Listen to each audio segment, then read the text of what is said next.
I am reading all of the historical werewolf books right now, apparently, and next up I have The Wolf and His King, which is a reimagining of the 12th century tale of Bisclavret, which I was not familiar with before reading this. But I really enjoyed it. I think this is a very clever reimagining with some really intriguing choices with the writing style, and overall a very pleasant read.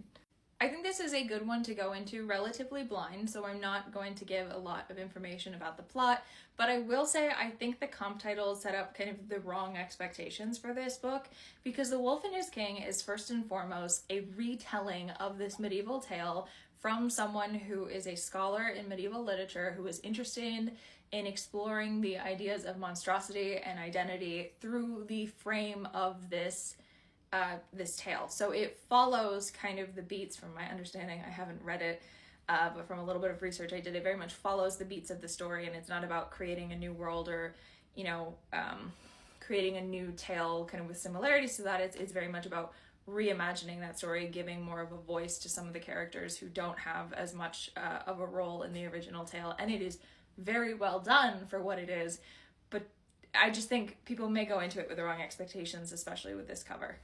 I really enjoy the mix of writing styles that are used to tell this story. I think it is very clever and intentional the way the different sections are kind of used. We have sections that are in third person, sections in second person, and small bits that are in verse. And I think the sections in verse are particularly compelling, and it does a lot to complement the narrative's interest in kind of exploring themes of isolation and loneliness and belonging and community. It was just really well done, and I just appreciate the uniqueness of using the writing that way.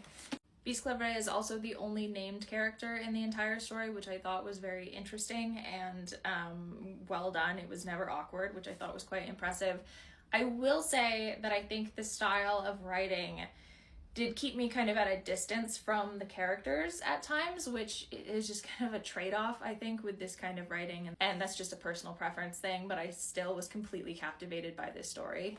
This is one actually that I think would be really pleasant to reread because of how much of the enjoyment of the story is in the way that it is told.